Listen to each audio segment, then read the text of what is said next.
नमस्कार, मैं हूं अंकुर और आप देख रहे हैं सत्य हिंदी का न्यूज बुलेटिन। एक नजर अब तक की सुर्खियों पर। मालदीव के राष्ट्रपति मोइज़ुद्दीन चीन दौरे से वापस आ गए हैं और उनकी तरफ से एक तल्ख बयान दिया गया है। उन्होंने कहा है कि हमने किसी को भी बुली करने का लाइसेंस नहीं दिया है। हम छोटे हो सकते हैं, लेकिन उसका मतलब ये ना निकाला जाए कि कोई भी हमें धमका देगा। अब मालदीव के राष्ट्रपति ने किसी का नाम तो नहीं लिया, लेकिन माना जा रहा है कि उनका निशाना भारत की तरफ ही है। बता दें, बीते कुछ दिनों से भारत और मालदीव के बीच में रिश्ते तल्ख चल रहे हैं। बिहार के मुख्यमंत्री नीतीश कुमार ने इंडिया गठबंधन का संयोजक बनने से इनकार कर दिया है। जेडीयू नेता संजय झा ने मीडिया से कहा कि मुख्यमंत्री नीतीश कुमार ने कहा है कि इंडिया गठबंधन का संयोजक सिर्फ कांग्रेस से होना चाहिए।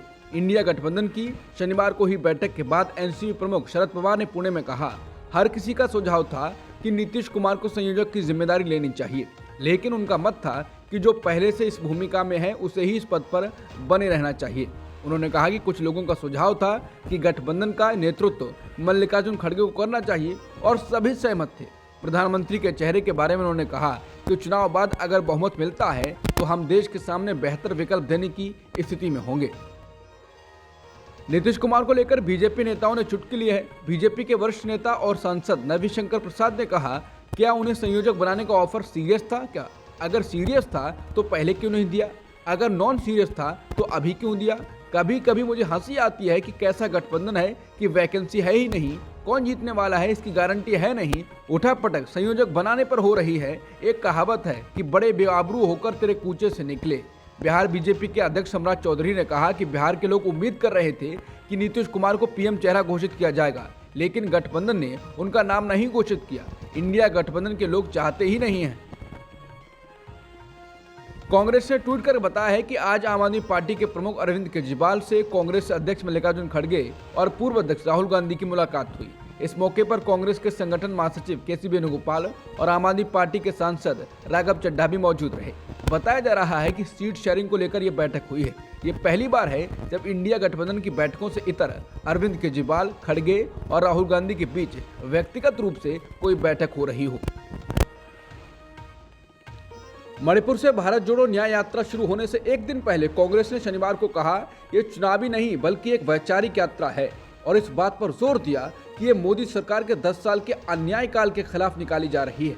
कांग्रेस महासचिव जयराम रमेश ने कहा कि देश के सामने सबसे बड़ी चुनौती ये है कि वो एक ऐसी विचारधारा का सामना कर रहा है जो ध्रुवीकरण, आर्थिक असमानताओं और राजनैतिक अधिनायकवाद में विश्वास करती है। शिवसेना यूबीटी के प्रमुख उद्धव ठाकरे ने शनिवार को बड़ा बयान दिया। उन्होंने मांग की कि अयोध्या में राम मंदिर की प्राण प्रतिष्ठा राष्ट्रपति द्रौपदी मुर्मू से कराई जाए, क्योंकि ये राष्ट्र के गौरव और देश के स्वाभिमान का मामला है। उद्धव ठाकरे ने कहा कि द्रौपदी मुर्मू को नासिक स्थित कालाराम मंदिर में भी आमंत्रित करेंगे। बता दें, उद्धव ठाकरे पहले ही कह चुके हैं कि वो अयोध्या में प्राण प्रतिष्ठा कार्यक्रम के दिन कालाराम मंदिर में दर्शन करेंगे।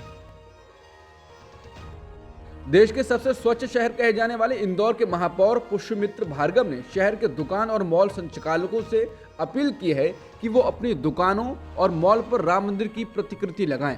वहीं मध्य प्रदेश कांग्रेस ने इस पर आपत्ति जताते हुए संविधान का हवाला देकर कहा है कि ये व्यक्तिगत स्वतंत्रता के खिलाफ है। बता दें, महापौर ने कहा है कि जब वो देखते हैं कि 25 दिसंबर को क्रिसमस के अवसर पर तमाम शॉपिंग मॉल और अन्य दुकानों पर क्रिसमस ट्री लगाई जाती है और वो जनवरी तक लगी रहती है, तो फिर जब राम मंदिर की प्राण प्रतिष्ठा हो रही है तो इसकी प्रतिकृति लगाने में किसी को भी आपत्ति नहीं होनी चाहिए। इस बयान के बाद कांग्रेस ने कहा कि पुष्यमित्र भार्गव जी, ये आस्था का विषय है, इसको बाध्यता बनाने की चेष्टा न करें। संविधान द्वारा निर्मित मौलिक अधिकारों का हनन करने का प्रयास न करें। अपनी छोटी राजनीति के लिए संविधान का मखौल न उड़ाएं। राम मंदिर प्राण प्रतिष्ठा समारोह 22 जनवरी को होने वाला है। इसको लेकर पहले खबरें आई थी कि देश के चारों शंकराचार्य इस दिन प्राण प्रतिष्ठा समारोह आयोजित करने को शास्त्र सम्मत नहीं मान रहे हैं। चारों शंकराचार्य इस आयोजन में शामिल नहीं होंगे। फिर खबर आई कि चारों शंकराचार्य में प्राण प्रतिष्ठा समारोह को लेकर मतभेद है। अब पुरी के शंकराचार्य निश्चलानंद सरस्वती ने समाचार एजेंसी एनआई से बात करते हुए कहा है कि राम मंदिर में प्राण प्रतिष्ठा को लेकर शंकराचार्यों के बीच किसी तरह का मतभेद नहीं है। उन्होंने कहा कि ये बात गलत है कि राम मंदिर को लेकर शंकराचार्य में कोई मतभेद है। शंकराचार्य निश्चलानंद सरस्वती ने कहा कि राम जी यथास्थान प्रतिष्ठित हों, ये आवश्यक है। प्रतिमा, विग्रह या मूर्ति में विधिवत पूजा प्रतिष्ठा नहीं होने पर डाकिन, शाकिन, भूत प्रेत चारों दिशाओं में छिन्न भिन्न मचा देते हैं। उन्होंने कहा कि शास्त्र सम्मत विधा से प्राण प्रतिष्ठा होनी चाहिए, इसलिए शंकराचार्य में किसी तरह के मतभेद का सवाल नहीं है। मैं संकेत करता हूँ कि संविधान का अर्थ ही होता है विधि और निषेध, इसलिए शास्त्र सम्मत विधा से भगवान की प्रतिष्ठा हो, पूजा आदि हो, इतनी सी बात है। शंकराचार्य अभिमुक्तेश्वरानंद सरस्वती ने कहा है कि 22 जनवरी को प्राण प्रतिष्ठा का कोई शुभ मुहूर्त नहीं है। उन्होंने कहा कि अलग अलग पंचांग पंडित लोग बनाते हैं, आप जितने पंचांग मिले उनमें देख लीजिए, किसी में भी इस तिथि का मुहूर्त नहीं मिलेगा। उन्होंने कहा कि अगर उस दिन मुहूर्त था तो पूरे देश के पंचांग वालों ने क्यों नहीं लिखा कि उस दिन अच्छा मुहूर्त है? किसी ने नहीं लिखा है। फिर हमने गणेश्वर शास्त्री जी को सुना, जिनके द्वारा मुहूर्त दिया गया है ये बताया गया है। फिर उन्होंने कहा कि हमको कहा गया था कि जनवरी के महीने में हमको मुहूर्त चाहिए, तो जनवरी के महीने में हमको अच्छा दिन दिखाई दिया तो बता दिया। तो सवाल ये है कि जनवरी के महीने में ही चाहिए, ये उनको कौन कह रहा था और कहने वाले का उद्देश्य क्या था? शंकराचार्य अभिमुक्तेश्वरानंद लगातार प्राण प्रतिष्ठा कराए जाने के खिलाफ बोल रहे हैं। अब उन्होंने फिर कहा है कि राम मंदिर अधूरा है, ये प्राण प्रतिष्ठा धर्म के खिलाफ है। उन्होंने कहा कि इतिहास ये भी याद रखेगा कि शंकराचार्य प्राण प्रतिष्ठा में नहीं आए थे। इसके साथ ही उन्होंने कहा कि जो इनके खिलाफ बोले वो कांग्रेसी कैसे हो जाता है। उन्होंने कहा कि जब हम दूसरी पार्टियों के खिलाफ पहले खड़े होते थे तब भाजपा हमारे साथ आकर खड़ी होती थी, और आज वो हमारे खिलाफ हो गए हैं क्योंकि हम उनकी कमियां निकाल रहे हैं। समाजवादी पार्टी के नेता अखिलेश यादव ने रामलला की प्राण प्रतिष्ठा और राम मंदिर के उद्घाटन में कथित तौर पर शंकराचार्यों के न जाने के मुद्दे पर टिप्पणी की है। एक दिवसीय दौरे पर वाराणसी पहुंचे अखिलेश यादव ने कहा कि देश के चारों शंकराचार्य को हम सम्मान की दृष्टि से देखते हैं। बीजेपी अब उन पर भी सनातनी न होने का आरोप लगा सकती है। अखिलेश ने कहा कि चारों शंकराचार्य हमारे धर्म के अगुवा हैं। अगर वो रामलला की प्राण प्रतिष्ठा में नहीं जा रहे हैं तो क्या बीजेपी उन पर भी सनातनी ना होने का आरोप लगाएगी? ये विपक्ष के नेताओं पर जो आरोप लगा रहे हैं वो हमारे पूजनीय शंकराचार्यों पर भी आरोप लगा सकते हैं। राम मंदिर को लेकर कांग्रेस के फैसले पर मंत्री हरदीप सिंह पुरी ने बयान दिया है। उन्होंने कहा है कि कांग्रेस के नेता ही मुझसे कह रहे हैं कि पार्टी का ये फैसला बैकफायर करेगा। पुरी ने कहा कि आपको जाना या नहीं जाना चाहिए, मत जाइए, लेकिन अगर आप ऐसे बयान देते हैं तो मुझे लगता है कि उन बयानों के नतीजे गलत होंगे। मेरा निजी तौर पर मानना है कि आस्था विश्वास पर आधारित किसी भी व्यवस्था में आपको किसी भी स्तर पर इस तरह के बयान नहीं देने चाहिए।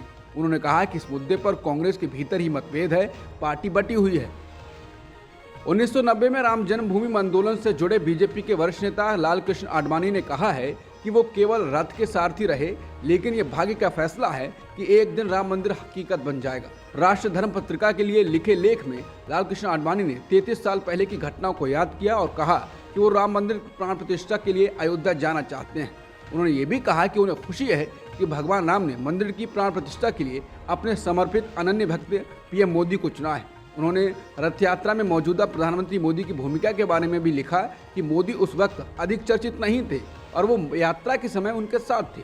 उन्होंने लिखा, जब प्रधानमंत्री मंदिर की प्राण प्रतिष्ठा करेंगे उस वक्त वो भारत के हर नागरिक का प्रतिनिधित्व कर रहे होंगे। मुझे उम्मीद है कि भगवान राम के मूल्यों को सीखने में यह मंदिर लोगों की मदद करेगा। ईडी ने कथित भूमि घोटाले से जुड़े मनी लॉन्ड्रिंग मामले में झारखंड के मुख्यमंत्री हेमंत सोरेन को एक बार फिर से तलब किया है। ईडी ने हेमंत सोरेन को पत्र भेजकर नई तारीख दी है। ईडी ने साथ ही पूछा है कि वो समन पर हाजिर क्यों नहीं हो रहे हैं। ईडी की तरफ से जारी पत्र में कहा गया है कि सोरेन 16-20 जनवरी के बीच जांच एजेंसी के ऑफिस में अपना बयान दर्ज कराएं।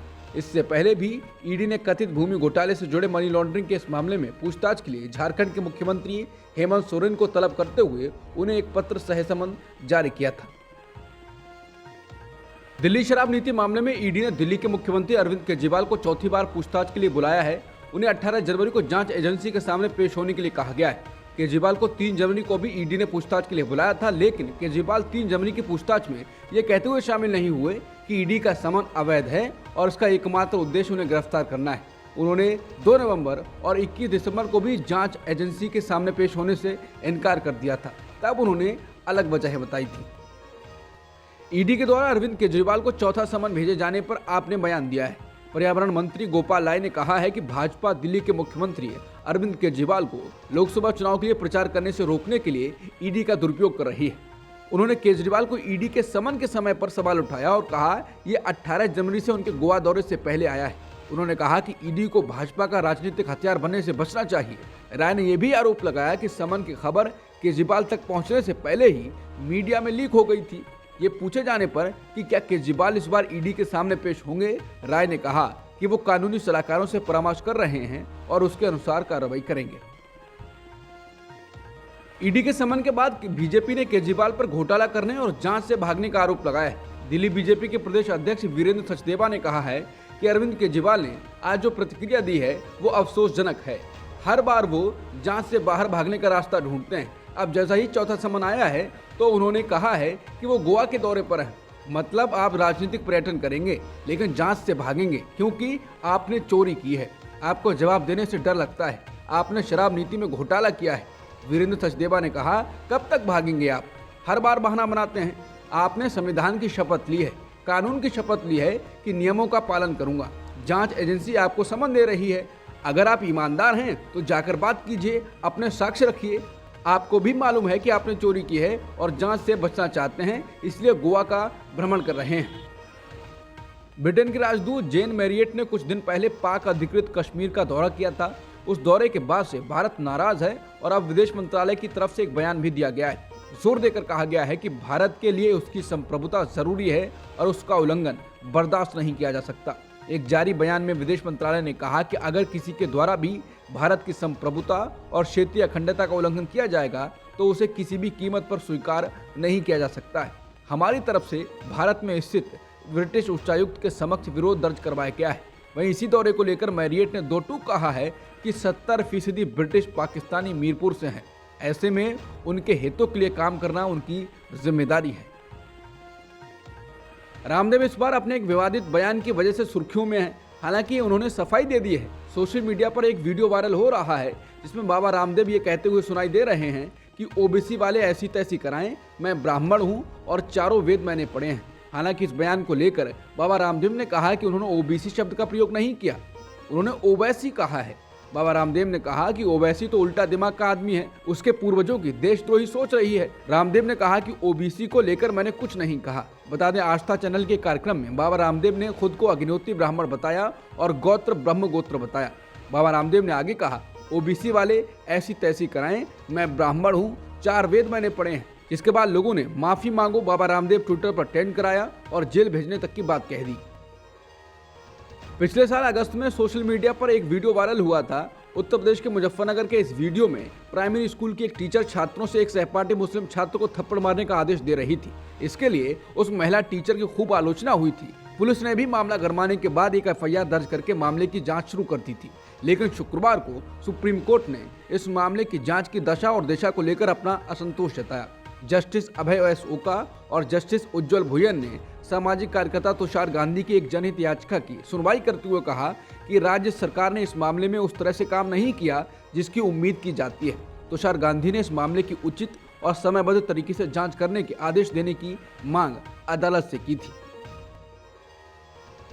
पश्चिम बंगाल के पुरुलिया जिले में गंगा सागर जा रहे 3 साधुओं समेत 6 लोगों को भीड़ ने अपहरणकर्ता बताते हुए बुरी तरह पिटाई कर दी। इससे वहां बवाल हो गया और इसे महाराष्ट्र के पालघर की तरह मॉब लिंचिंग जैसी घटना बताई जा रही है। घटना की सूचना पर पहुंचे स्थानीय पुलिस ने बड़ी मुश्किल से भीड़ से साधुओं को अलग किया। घटना गुरुवार की है। बीजेपी ने बंगाल में हिंदुओं के सुरक्षित नहीं रहने और ममता सरकार में कानून व्यवस्था ध्वस्त होने का आरोप लगाया है। मामले में पुलिस ने 12 लोगों को गिरफ्तार किया है। दरअसल तीनों साधु और 3 अन्य लोग एक गाड़ी से मकर संक्रांति स्नान के लिए गंगा सागर जा रहे थे। राह भटक जाने की वजह से उन्होंने सड़क पर खड़ी कुछ लड़कियों से रास्ता पूछा तो लड़कियां चिल्लाते हुए भागने लगी। इस पर वहां बड़ी संख्या में लोग जुट गए और साधुओं को अपहरणकर्ता बताते हुए उन पर हमला कर दिया। हमलावरों ने साधुओं के कपड़े भी फाड़ दिए और बुरी तरह पीटा। स्थानीय पुलिस जब तक वहां पहुंची तब तक साधुओं को बुरी तरह पीटा जा चुका था। बड़ी मुश्किल से पुलिस ने भीड़ से साधुओं को छुड़ाया और काशीपुर थाने ले आई। तमिलनाडु के मुख्यमंत्री एम.के. स्टालिन ने उस खबर को अफवाह बताया है जिसमें कहा जा रहा था कि उनके बेटे और मंत्री उदयनिधि स्टालिन को जल्द ही उप मुख्यमंत्री बनाया जाएगा। सीएम ने कहा कि उदयनिधि स्टालिन ने यह कहकर अफवाह फैलाने वालों का मुंह बंद कर दिया है कि वो सभी मंत्रियों और मुख्यमंत्री के डिप्टी होंगे। स्टालिन ने कहा, यह अफवाहें द्रमुक की युवा शाखा के सम्मेलन के उत्साह को कम करने के लिए फैलाई जा रही हैं। हाल के राज्य विधानसभा चुनावों में हार के बाद भारत राष्ट्र समिति के नेताओं और कैडर से लेकर आलाकमान तक इसका नाम बदलकर तेलंगाना राष्ट्र समिति करने की मांग बढ़ रही है। पार्टी सूत्रों के अनुसार कई पार्टी कार्यकर्ताओं ने बीआरएस के कार्यकारी अध्यक्ष और पूर्व मुख्यमंत्री के बेटे केटी रामाराव से कहा कि नाम से तेलंगाना हटाने से जाहिर तौर पर राज्य के साथ अलगाव पैदा हो गया है। भारत और चीन के संबंधों पर विदेश मंत्री एस जयशंकर ने कहा है कि अगर दोनों देशों की सेनाएं एक दूसरे के खिलाफ खड़ी रहेंगी तो बाकी के रिश्ते सामान्य नहीं रहेंगे। एक कार्यक्रम में एक स्कूली छात्र ने विदेश मंत्री से पूछा कि भारत और चीन के बीच तनावपूर्ण रिश्ते दोनों देशों के बीच बाकी रिश्तों पर भी असर डालेंगे।